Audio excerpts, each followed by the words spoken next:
Okay, welcome back. We're going to finish part 9. I broke it up into 2 different parts because it's a little bit long. But Daisy has been in Nick's house with Gatsby, and they've been having tea.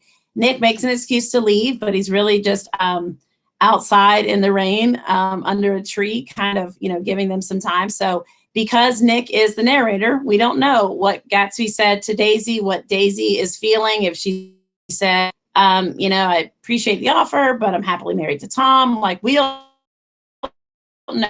Yeah, Nick is now headed back in. We're on page 89, and he's headed back in to see John. We're also marking weather and the changes in weather. And when Fitzgerald mentions weather, it was pouring and we were confused. We didn't know what's going on. Well, now the sun is shining. So we can kind of infer that things are going well inside for them. This is one of my favorite parts of the book because it shows something that we can kind of relate to. But Nick says, I went in after making every possible noise in the kitchen, short of pushing over the stove, but I don't believe they heard a sound. Why do you think he's making all of that noise when he's coming in? He wants to make sure that he doesn't interrupt them if they are kissing or playing a board game. And so he makes all this noise as he's going in to make sure they know and they can separate, I guess. And so, just kind of there's already been enough embarrassment and awkwardness. So he's trying to fix that. They were sitting at either end of the couch, looking at each other as if some questions had been asked or was in the air, and every vestige of embarrassment was gone. I underline that. Every vestige of embarrassment was gone.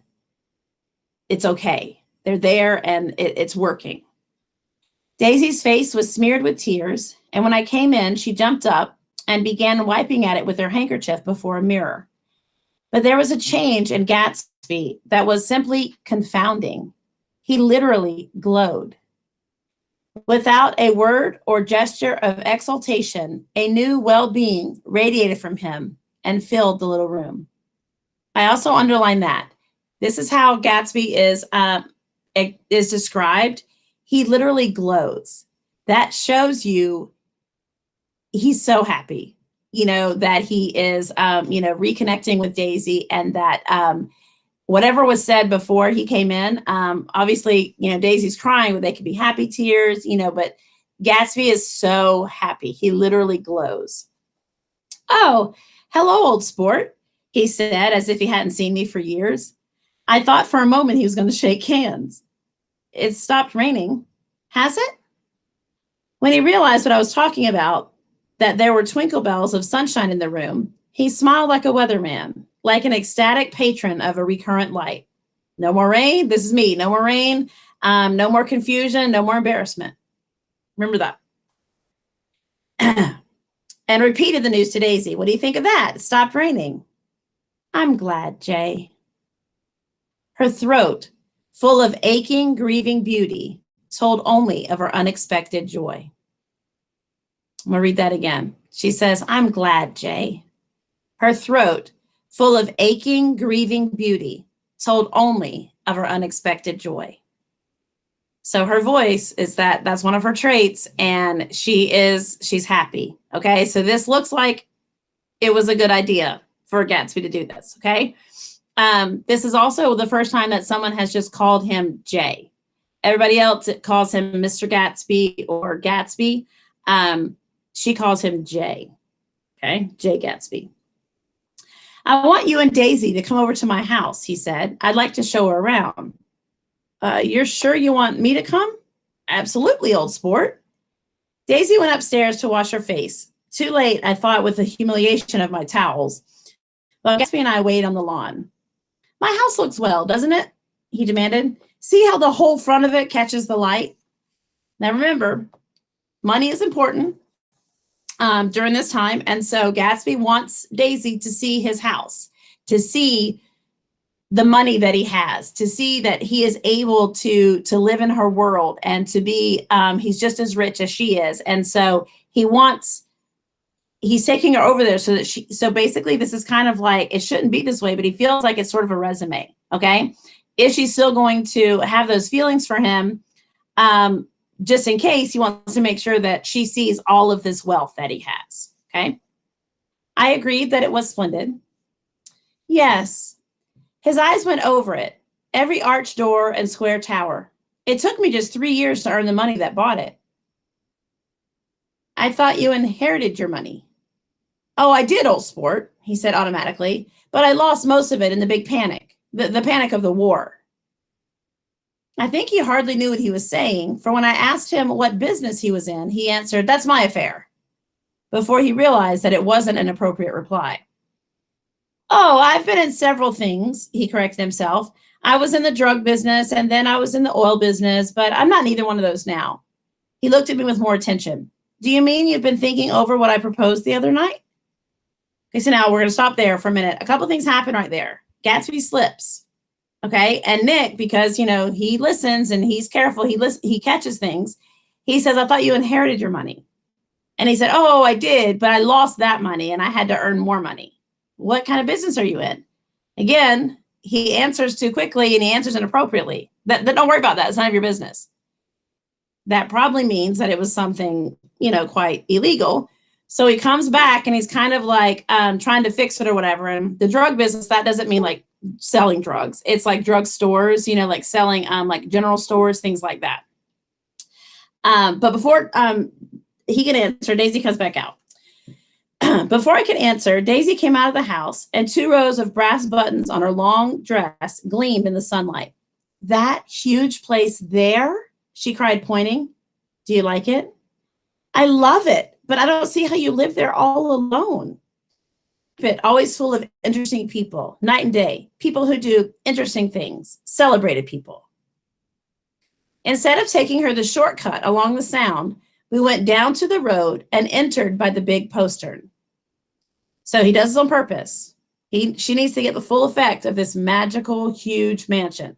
So even though it was shorter to go this way, they go all the way around so they can go and see it from the front with opening the big gates. Okay, Gatsby knows what he's doing. With enchanting murmurs, Daisy admitted this aspect or that of the feudal silhouette against the sky, admired the gardens, the sparkling odor of jonquils and the frothy odor of hawthorn and plum blossoms, and the pale gold odor of Kiss Me at the Gate. It was strange to reach the marble steps and find no stir of bright dresses in and out of the door, and hear no sound of bird voices in the trees. So every other time that Nick has been there, it's been at a party. So there's been full of people. So he said it's kind of weird that they're the only ones there. And inside, as we wandered through Marie Antoinette music rooms and restoration salons, I felt that there were guests concealed behind every couch and table, under orders to be breathlessly silent until we had passed through. As Gatsby closed the door of the Merton College library, I could have sworn I heard the owl-eyed man break into ghostly laughter. We went upstairs through period bedrooms swathed in rose and lavender silk and vivid with new flowers, through dressing rooms and pool rooms and bathrooms with sunken baths, intruding into one chamber where a disheveled man in pajamas was doing liver exercises on the floor. It was Mr. Klipspringer, the boarder. I had seen him wandering hungrily about the beach that morning. So remember I told you that he was going to come back into play. He's just staying there. He doesn't really have a home. And so it's cool. But Gatsby doesn't really realize it. He opens the door and he sees them and he closes it again, Finally, we came to Gatsby's own apartment, a bedroom and a bath and an Adam study where we sat down and drank a glass of some chartreuse he took from a cupboard in the wall. He hadn't once ceased looking at Daisy. And I think he revalued everything in his house according to the measure of response it drew from her well-loved eyes. So this entire time, as he's showing her all these rooms and all these different things, he's watching her. And if she likes it, if she's like, "Oh, this is great," or "That's beautiful," then he likes it even more because she likes it. That line where it says he hadn't once ceased looking at her, it just kind of gives me chills, like he's that enamored with her. He just watches her, okay, and very, very happily. Sometimes, too, he stared around at his possessions in a dazed way, as though in her actual and astounding presence, none of it was any longer real. Once, he nearly toppled down a flight of stairs. So again, he almost like he's watching her and it's just cute. His bedroom was the simplest room of all, except where the dresser was garnished with a toilet set of pure dull gold. Daisy took the brush with delight and smoothed her hair, whereupon Gatsby sat down and shaded his eyes and began to laugh. It's the funniest thing, old sport, he said hilariously. I can't. When I try to. He had passed visibly through 2 states and was entering upon a third. After his embarrassment and his unreasoning joy, he was consumed with wonder at her presence. So he can't say it. He's trying to express how he feels, how wonderful he is that she's actually here, that he's dreamed it up so long and he's planned for this, but he can't even, this man who, chooses every word carefully and always says the right, thing, he can't. He had been full of the idea so long, dreamed it right through to the end, waited with his teeth set, so to speak, at an inconceivable pitch of intensity. Now, in the reaction, he was running down like an overwhelmed clock. This is what he wanted. This is his dream. Okay, he has her here in his house, in this mansion. 4 years he's tried to find her and to get her back, and now she's here. He doesn't know what to do. Recovering himself in a minute, he opened for us 2 hulking patent cabinets, which held his mass suits and dressing gowns and ties, and his shirts, piled like bricks in stacks a dozen high. I've got a man in England who buys me clothes. He sends over a selection of things at the beginning of each season, spring and fall. He took out a pile of shirts and began throwing them, one by one, before us. Shirts of sheer linen and thick silk and fine flannel, which lost their folds as they fell and covered the table in a many-colored disarray. So Daisy's like, oh, look at this one. And, she's like, oh, these are beautiful. And again, this is very stylish, very rich things, and he's just kind of like throwing them and because she's delighting in it. While we admired, he brought more, and the soft, rich heap mounted higher. Shirts with stripes and scrolls and plaids and coral and apple green and lavender and faint orange, with monograms of Indian blue. Suddenly, with a strained sound, Daisy bent her head into the shirts and began to cry stormily. They're such beautiful shirts, she sobbed, her voice muffled in the thick folds. It makes me sad because I've never seen such beautiful shirts before. Okay, so tell me something. Is she really crying because they are so beautiful? She's overwhelmed too. She didn't know that when she woke up that day that she was going to see this man that she loved 4 years ago, that she had to say goodbye to. She didn't know that she was going to see him. And now think about her situation. She sees him, but she's married. She has a husband at home and she has a daughter at home. So there's some confusion here. Okay, while she's very, very happy because she probably realizes that she still has feelings for this man, Gatsby, it's not going to be easy. It's not just, oh, okay, we can be together. Okay, so that's where her emotion is coming from. It's not about the shirts.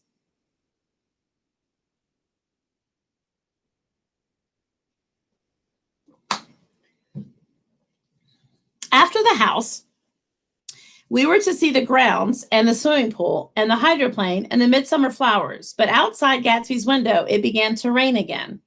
So we stood in a row looking at the corrugated surface of the Sound. So remember what I just said. She doesn't know. There's not an easy answer. Okay. She's got Tom at home, who's her husband. Now she's got this man that she loved once. And so there's confusion and there's some, the situation is not really clear. So of course the rain comes back. They're looking outside at the Sound. Okay. They're inside, but they're looking out there. If it wasn't for the mist, we could see your home across the bay, said Gatsby. You always have a green light that burns all night at the end of your dock. So there's one of our questions answered. That's the green light that he looks at. That is what represented Daisy for him. He knew that was on her dock. He knew where he lived. He knew that she lived right across the way. So this is where he is, he was reaching toward, he was watching. That is his, it's become a symbol of his dream of this girl that he is trying to find and to get back. Daisy put her arm through his abruptly, but he seemed absorbed in what he had just said.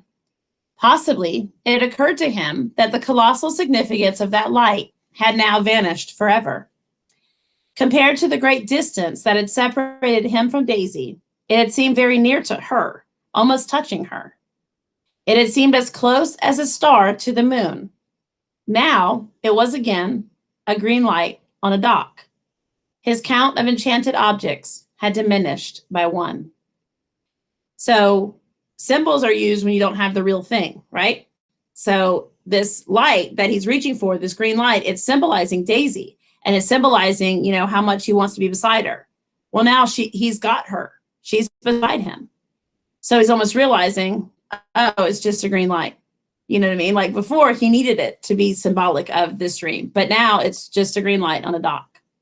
Okay, so I marked that about the significance of the green dot, the green light on the dock. I began to walk about the room, examining various indefinite objects in the half darkness. A large photograph of an elderly man in yachting costume attracted me. It hung over the wall on his desk. Who's this? That's Mr. Dan Cody, old sport. Okay, I want you to underline Dan Cody. We're going to learn some about him.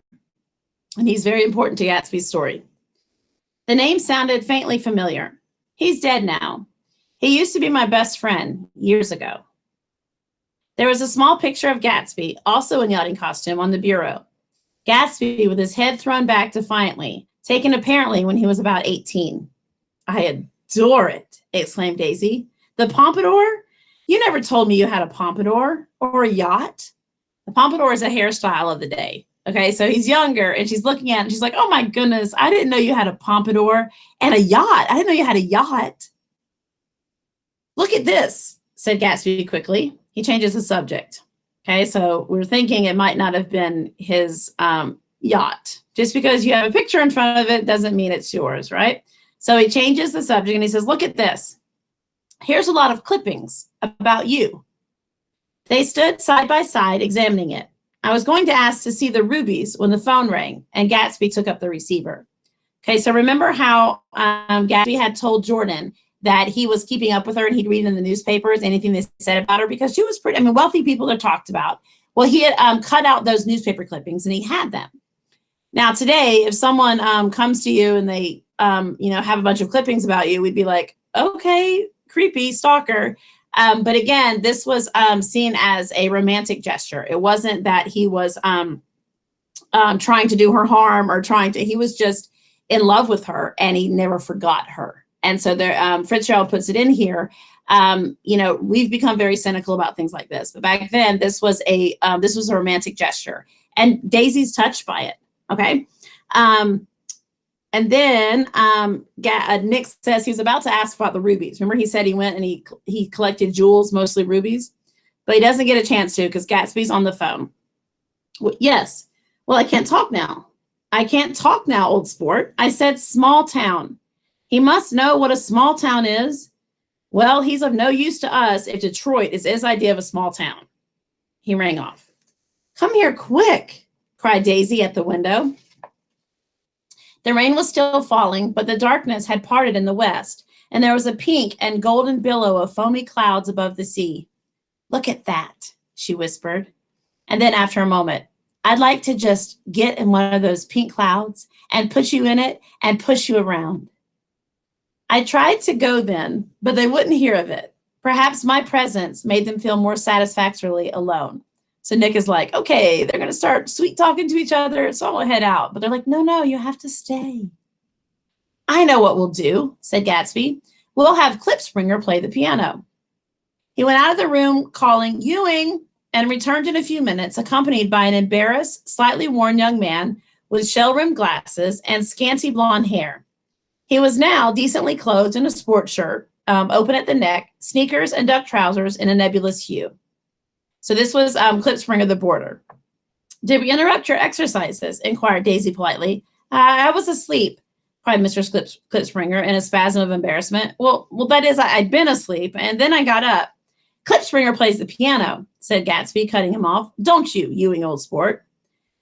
I don't play well. I hardly play at all. I'm all out of practice. We'll go downstairs, interrupted Gatsby. He flipped a switch. The gray windows disappeared as the house glowed full of light. In the music room, Gatsby turned on a solitary lamp beside the piano. He lit Daisy's cigarette from a trembling match and sat down with her on a couch far across the room, where there was no light save what the gleaming floor bounced in from the hall. When Klipspringer had played the Love Nest, he turned around on the bench and searched unhappily for Gatsby in the gloom. I'm all out of practice, you see. I told you I couldn't play. I'm all out of... Don't talk so much, old sport, commanded Gatsby. Play. I kind of know this, but obviously, well, I'm going to sing it. In the morning, in the evening, ain't we got fun? So it's one of those like jazzy things. Anyway, he plays that. Outside, the wind was loud, and there was a faint flow of thunder along the sound. All the lights were going on in West Egg now. The electric trains men carrying were plunging home through the rain from New York. It was the hour of profound human change, and excitement was generating on the air.